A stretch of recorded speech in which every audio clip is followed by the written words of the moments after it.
This is an MRI machine, and that's me going inside to see what it looks like when my brain hears a lie and believes it. I lie, and you lie, we all lie. And more importantly, we all believe lies. And no matter who you are or what you believe, that reality is going to be more important than ever this year. It turns out that lying is a lot more complicated than you'd think. It feels good to say lies sometimes and to hear them. And I want to understand why. Why do we lie? Why do we believe lies? And is there anything we can do about it? Why does Joe Biden make so much stuff up? I will always tell you the truth. 4 Pinocchios on that one, and there's no evidence to support it. It turns out that people are pretty bad in detecting what is a lie and what is a fraud. You regretted all the lying you've done to the American people. All the what? All the lying, all the dishonesties. That who has done?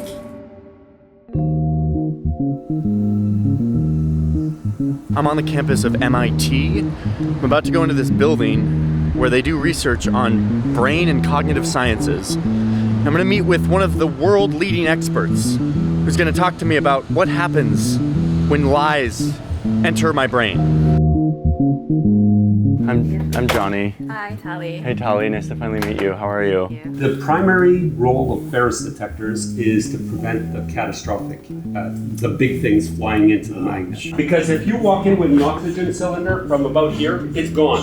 And it will annihilate anything in its path. God, look at that. The keys themselves are brass. Yeah. Oh If I my. let go, It would fly in there. Better than ever. Hey, I'm going to just quickly pause the video to thank today's sponsor. Sponsors are what allow us to make this journalism, and I'm really grateful for Trainwell for supporting this video and lots of other videos on our channel. Trainwell used to be called Copilot, and what it is a platform that gets you to exercise and work out more frequently using good exercise science and accountability. So here's how it works. You sign up for Trainwell. You get paired with a personalized trainer that you start communicating with. I did my call with my trainer, Devin, and told him all about what my goals are. For me, I'm really into like mobility. Like I want to be able to lift my body and do push-ups and like just have like general mobility. I also had some like back pain that I wanted to work on. He took all of that information and designed a totally personalized workout plan for me. It's all on the app with very clear instructions that are done through video that just guide you through your workout so you don't have to make any decisions. At the end of your workout, you get to rate it and give feedback to your trainer on how it went. You can be like, hey, that was too easy, or that was too hard, or I don't like that ab workout. Can you find another one? Or I'm not feeling like this is making a difference. Your trainer then modifies your workout plan to reflect that feedback. And with time, your workout plan becomes really personalized. I've had moments where I've scrapped my entire workout plan and started fresh based on new goals that I have. And my trainer is there with really prompt communication and encouragement. One of the hardest parts about consistent exercise is accountability. Usually no one is holding you accountable, so you end up just not doing it. What I like about Trainwell is that you have a real person on the other side that is asking, how did your workout go? Who can see when you do your workout? And that just real world accountability has made a huge difference for me. And apparently a lot of other people. Trainwell found that people are 3 times more likely to have a consistent routine. I work out 4 times a week and Devin knows about it. So thank you, Trainwell, for sponsoring today's video. So there's a link in my description. It is go.trainwell.net/Johnny Harris. When you click that link, it helps support the channel, but it also gets you in on 14 days of free personalized training using this platform. You can try it out for free and just see if this is something that could change your world as it has mine, and go from there. And just to clarify again, Trainwell used to be called Copilot. They are now called Trainwell. Thank you, Trainwell, for sponsoring today's video, for supporting our journalism. With that, let's dive back into our brains. So I'm gonna go in there, they're gonna show me images of a lot of different things, and we're gonna see how my brain reacts. We're gonna see what we can learn about how the brain ingests and processes information, what it's looking for, what it cares about. How you doing? Doing great. Awesome. So India or I will talk to you from the control room. Okay. So this next scan is about 5.5 minutes. Okay. Here we go. We can go from the front of the head to the back of the head. Oh my God, this is insane. Information is processed by the brain like primary rewards, like food and water and sex, and also what we call secondary rewards, which is money. So the same system, the reward system in the brain that is evolved probably to seek food so we can survive, is actually used by the brain to seek information. Okay, so we love information. That I now am convinced of. But I'm also learning that we like to believe in lies. But not all lies are the same. They're not all bad. And we actually have some good examples of this, starting with the goldmine treasure trove from 2004, Mean Girls. Oh my gosh, she's so annoying. One time, she punched me in the face. It was awesome. So, number one, a lot of lies are actually meant to not hurt other people's feelings. Like the classic, giving someone a compliment when you really don't mean it. Vintage. So adorable. Thanks. That is the ugliest effing skirt I've ever seen. Or lying to avoid telling someone that you actually don't want to hang out with them. I can't go out. I'm sick. But then there are lies that start to become a little bit more malicious, more manipulative. Lying to get gain or advantage over somebody, to hurt somebody. Is that the summation? Yeah, they're the same thing. Wrong. He was so wrong. I pretended to be bad at math so that you'd help me. I mean, this is why corporations lie to us, telling us that if we drink this brown sugar water, then we'll suddenly be really beautiful and have a lot of friends. Or that if we drink this other brown sugar water, we will suddenly be beautiful social justice warriors who will single-handedly usher in an era of peace between police and protesters. Okay, but even these are fairly innocent. Like, we know what they're doing. The scarier lies, the ones that I'm worried about, are the ones that we tell to protect our tribe or to hurt our enemy, and how easy it is to willfully believe them. There is no doubt that Saddam Hussein now has weapons of mass destruction. These are the dangerous lies, the ones that are becoming easier and easier to make believable. They're the ones that I want to build defenses against, which is why I'm making this video right now. But to do that, I'm gonna have to lie to you. I promise I will tell you after the fact when I lied to you. So let's start with a little experiment.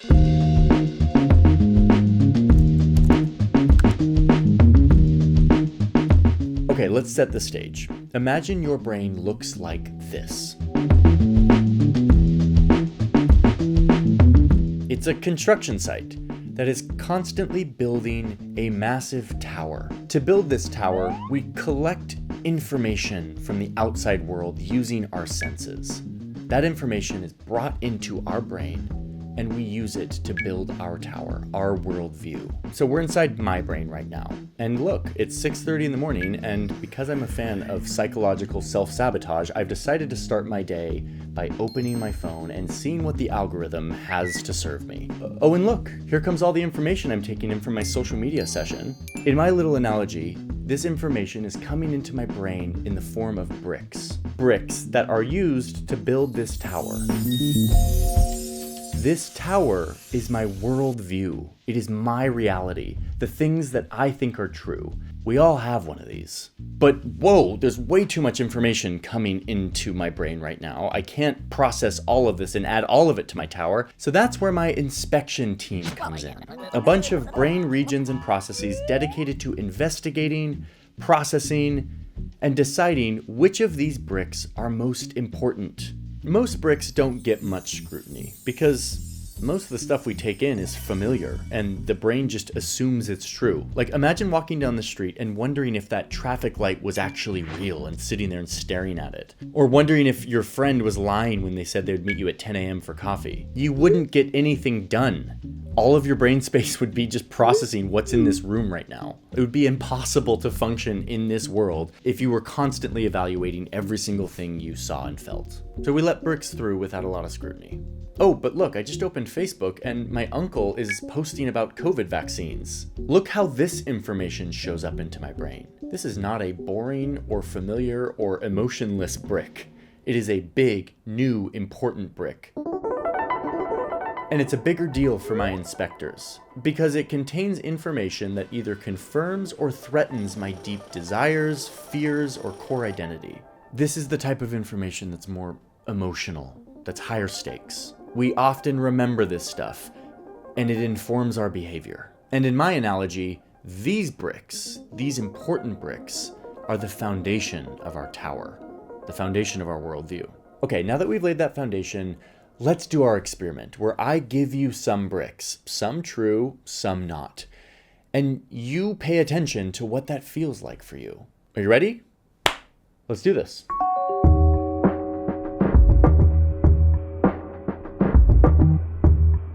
Okay, bricks.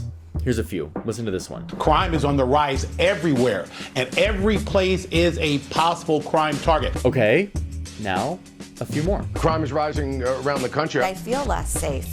Crime is on the rise. And crime is on the rise. Crime is on the rise. Okay, what do you think? Do you believe it? How did you react to this information, hearing it once and then hearing it again and again? First, let me just quickly tell you the truth. Some crime in major cities did rise in 2022, but has since declined, according to this data from the Major Cities Chief Association. Here's another good data point. The police departments from 3 of America's biggest cities report that homicides are trending down.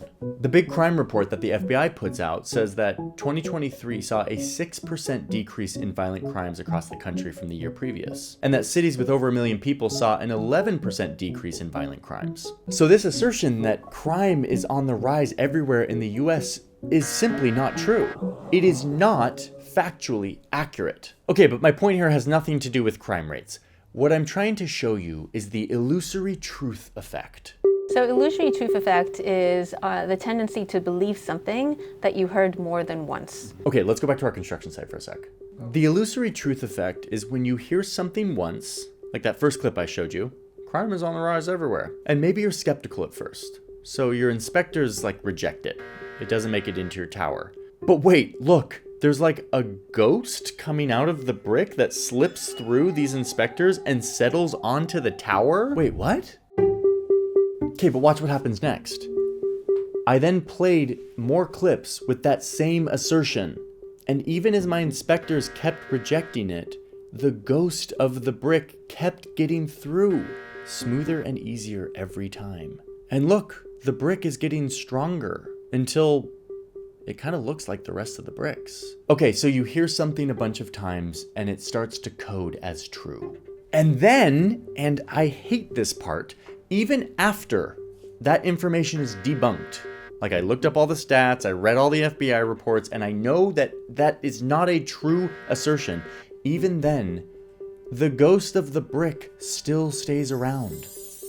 It's still there, and it quietly influences my behavior. Like, I know this claim is false, but the idea of crime is now more pronounced in my mind, and I'm living with increased stress and anxiety about it, even though I'm at a lower risk than I was 5 years ago. And it's such a strong effect. Yeah. You know, you do an experiment and you always get it. Yeah. You show subjects a bunch of sentences, and some of them you only show once, and some of them you show twice, and then you ask them, oh, is this true? Is this not true? They're more likely to believe things are true if they've seen them more than once. And the reason is that when you hear a sentence for the first time, your brain does a lot of work to process it. So imagine I tell you a shrimp's gut is in its head. Right? So you're processing this information. Maybe you're imagining the gut and the head. Maybe you're thinking about the last time that you ate the shrimp. Now, the second time I tell you a shrimp's gut is in his head, you don't need to do as much processing. Right? You've heard it before, so there's less processing. And the way that our brain works is that when there's less processing, there's less surprise, we just immediately, unconsciously, automatically assume things are true. So is a shrimp's gut in its head? It is. It is. You can see this in the brain scans. I mean, look at this. Even after being debunked, the misleading information stays in the brain and competes with the good information for your attention. They're both there wanting to be remembered when you think about crime. The ghost is still in your brain.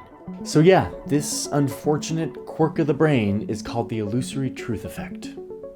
The more you hear something, the more you think it's true, and it kind of sticks around even after it's been debunked or corrected. And because of that, people who want us to believe them take advantage of it, repeating lies over and over and over until they start to kind of feel like truth. Like that time when Trump insisted that he had like a massive turnout for his inauguration. We had the biggest audience in the history of inaugural speeches. I looked out. The field was, it looked like 1.5 million people. This was the largest audience to ever witness an inauguration, period. both in person and around the globe. Sean Spicer, our press secretary, gave alternative facts to that.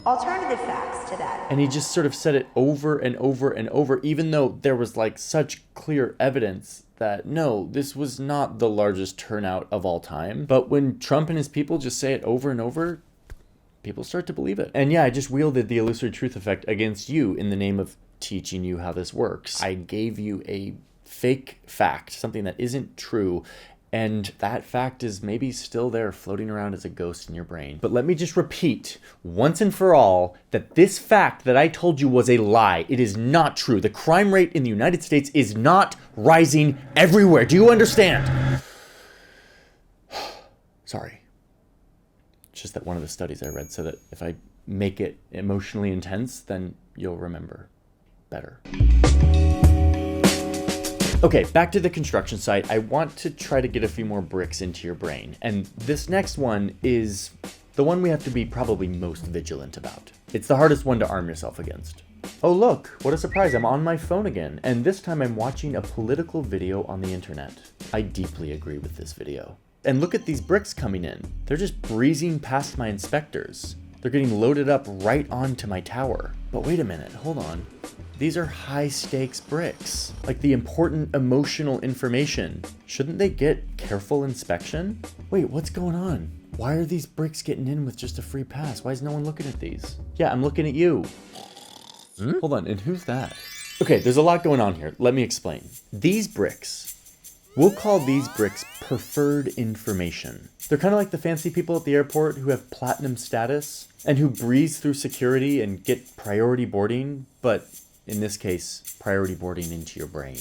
These bricks are bits of information that line up with your pre-existing beliefs. They fit really nicely into your worldview tower. I mean, look at how nicely these are fitting into my worldview. I love this. So the inspectors see these bricks arrive and they compare it to the rest of the tower. And if it looks kind of like the bricks that are already there, they assume that it's good to go. No need to waste time thoroughly inspecting these bricks. Wait, what the? Who is this? Who let you in here? Who are you? I'm Dorothy. Ah, yes, Dorothy, aka the dopamine fairy, who we've decided to call Dorothy because we make videos on the internet and kind of do whatever we want. Honestly, Dorothy's great. She shows up and makes us feel happy whenever we do something good for ourselves or the survival of our species. So whenever these high stakes, emotional bricks just slide through inspection quickly and fortify our already existing tower, she rewards us for fortifying our worldview, for making us feel safe in our beliefs, all without having to use the valuable, limited mental resources of the brain. You're making everyone's job easier, so give everyone a bonus.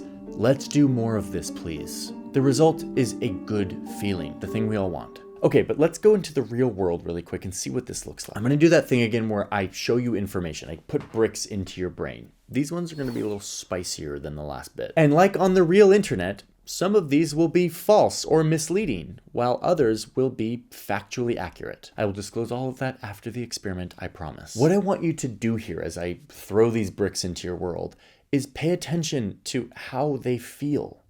Do you agree with them? Do you want to agree with them? Does it feel good to agree with them? Or does it feel good to reject them? Does it make you feel angry? Does it make you feel excited? Did you just learn something that you can't wait to tell your uncle at the next Thanksgiving so that you can once and for all prove that you are right and he is wrong? Here I am. Woo! That's it. Janksgiving is on. It's an amazing feeling. Is Dorothy present for you? Pay attention. Here they come. All right, first one, immigration. Look at this tweet. Under the Biden administration, illegal border crossings are way up from the Trump years, reaching an all-time high. Okay, all-time high, illegal border crossings. How did that hit for you? Watch it again if you need to. Next, this Instagram post. It says that Biden has been providing US taxpayer dollars to fund both the Israeli army and Hamas's military wing. This post gives specific details as solid proof that Biden is, quote, funding every angle of this conflict. Okay? Remember, I'm going to tell you which one of these are true and if it's, factually accurate and all of that at the end. Let's keep going. Next, abortion. Here's a tweet that I saw with a video clip that apparently shows Trump saying that he thinks he personally should be allowed to throw doctors who perform abortions in jail, and that people should retweet so that everyone knows how dangerous Trump's authoritarianism is. That same clip with a similar caption was posted by the governor of California. Okay. I didn't watch the clip. I just read that tweet. Pay attention to how you're feeling about it. Last one. President Zelensky, the president of Ukraine, recently bought 2 luxury yachts worth $75 million. Quote, amidst heavy reliance on Western aid, like using money from the West. This was reported in an article that was tweeted by a Republican lawmaker, Marjorie Taylor Greene, saying that American taxpayers are funding deep corruption in Ukraine.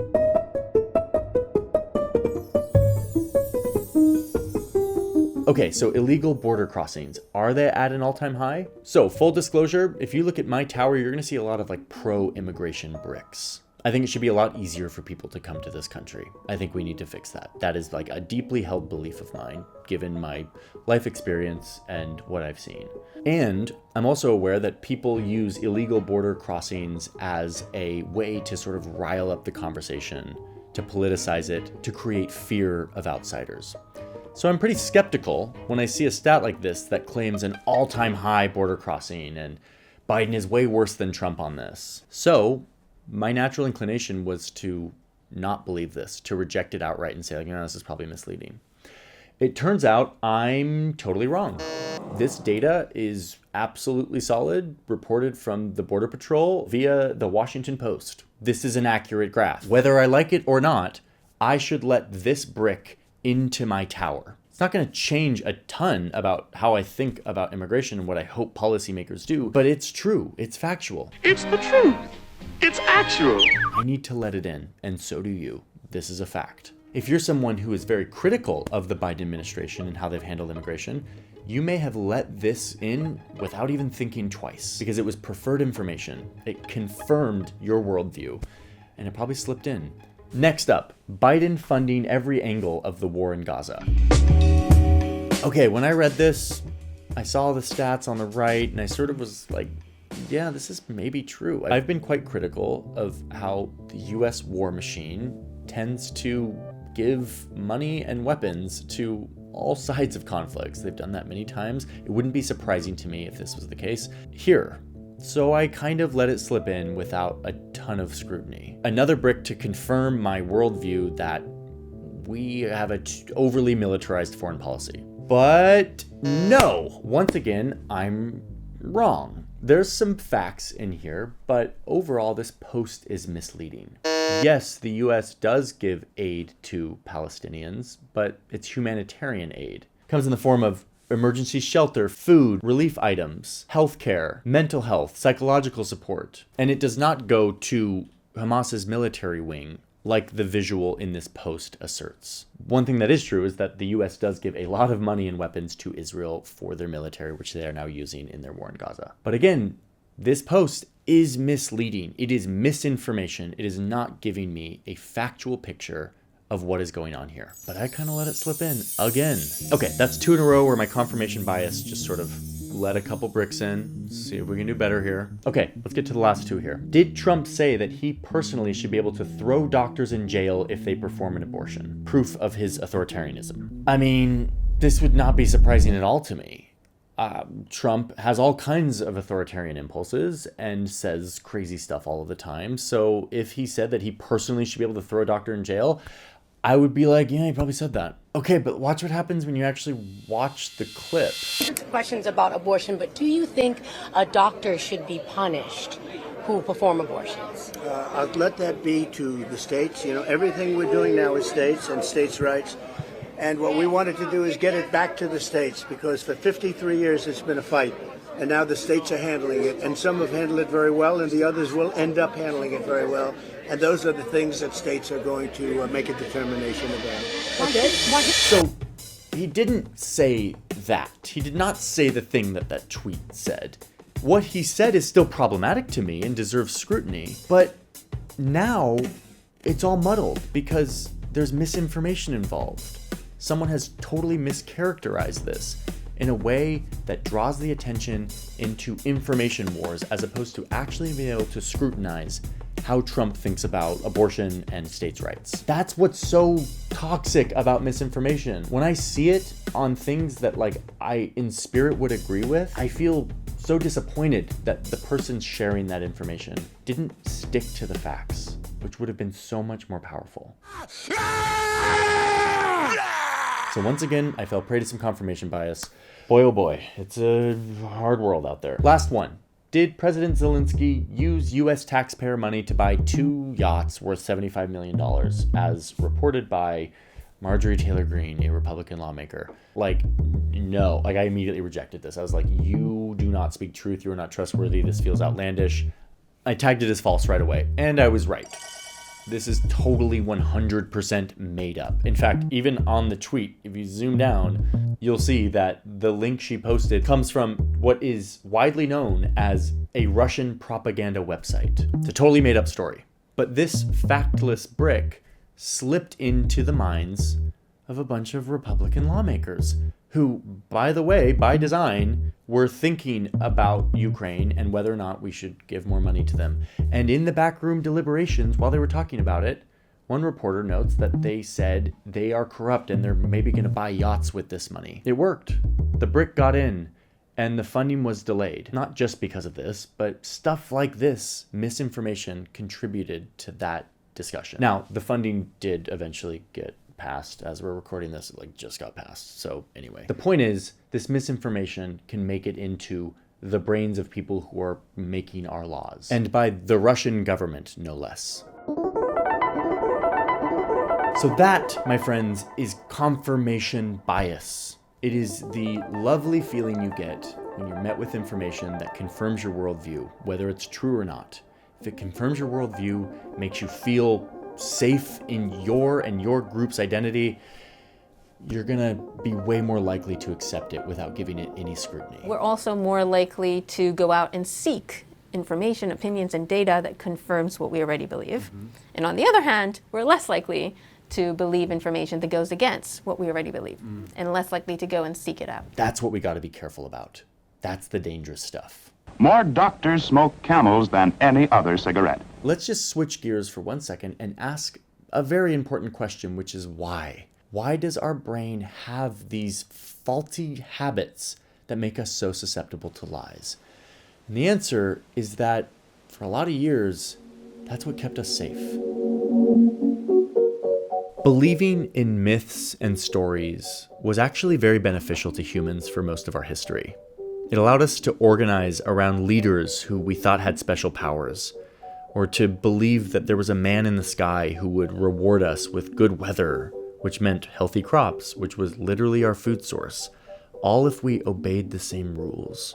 Anything that conflicted with these beliefs, these myths, these stories, was a threat to what kept our group cooperating in large numbers, which for a long time was our survival. What is true is not always the thing that will get us a reward and help us avoid harm. Sometimes, but not always. So we have beliefs that could actually lead to positive outcomes despite the fact that these beliefs are untrue. So for example, believing in God. So in some locations, geographical locations, believing in God can actually make you more likely to get a job, perhaps, in some states or some countries, right?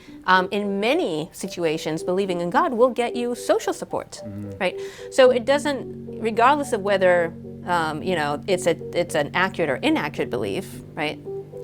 Believing in God can actually get you reward and help you avoid harm and therefore increase your survival. So our brains adapted to seek information that promotes safety within our group, social cooperation, not empirical truth told to us in statistics and nuanced data sets. But eventually we learned how to measure the world and produce shared facts. That allowed us to thrive in new ways, but our brains, unfortunately, didn't suddenly upgrade to crave facts and truth. We still have the old hardware. We still want to feel safe in our group like the old days. We want visits from the dopamine fairy, whether that comes from truth or lies. And as you all know, that feeling is exactly what we all have now.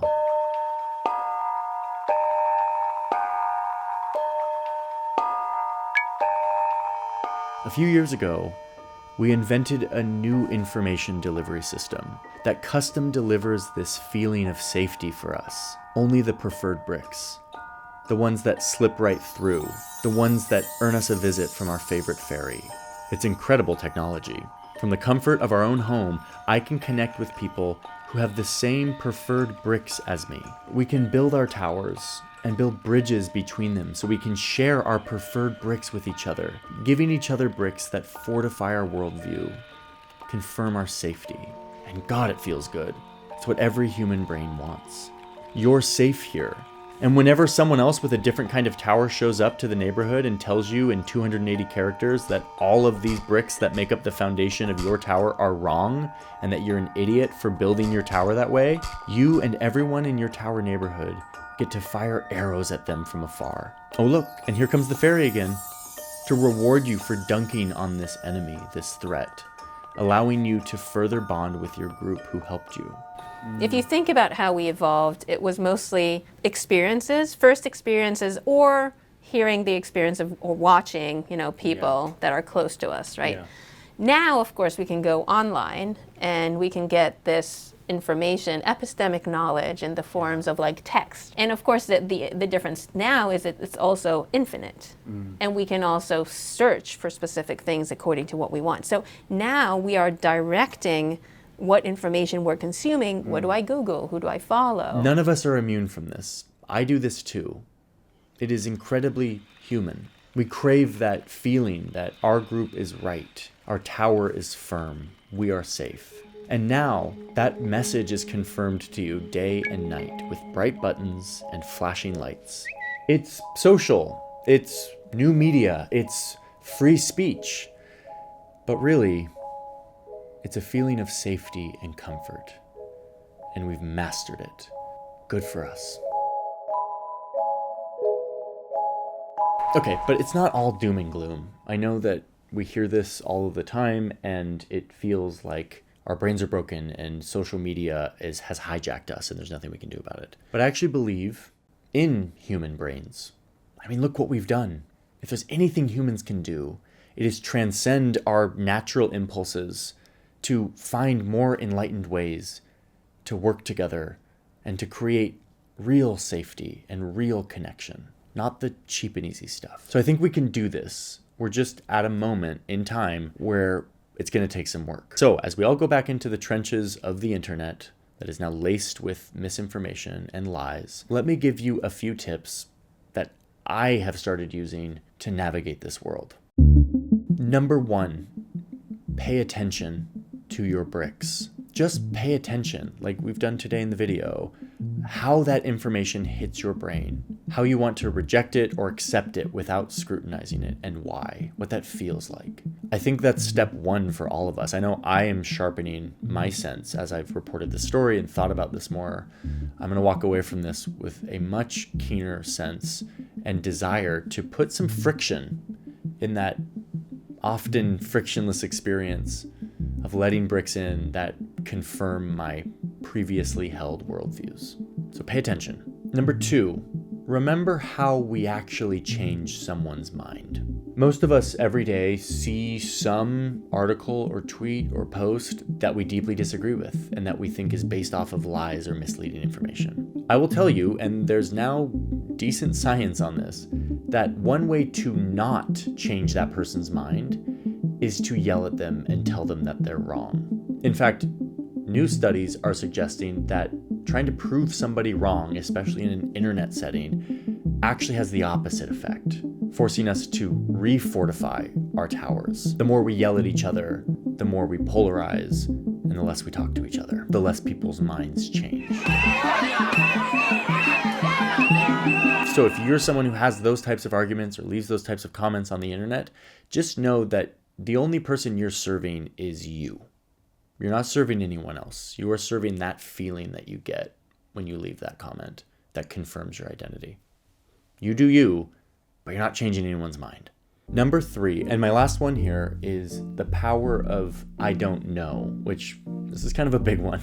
Tall order these days. The more I think about it, the more I realize that it's quite silly that we have this expectation that all of us are going to have these refined, well-argued opinions about every hot button issue of the day. No one has that, but we all kind of pretend we do, because we're afraid to say, I don't know or I don't understand. And yet, some of the smartest people I know are the ones who say, I don't understand, who speak less, who listen more, and who are curious. Arriving curious is an instantly disarming energy, and it opens you up to understanding and learning, and ironically, helps the person you're arguing with understand you better. This doesn't mean agreeing with everyone you talk to or being so open-minded that you just let everything in. You should have your morals, you should have your red lines, but try to arrive curious. Try to empathize with the people who read that information that you disagree with and believe it, and why they might do that. You might not get the short-term buzz that you get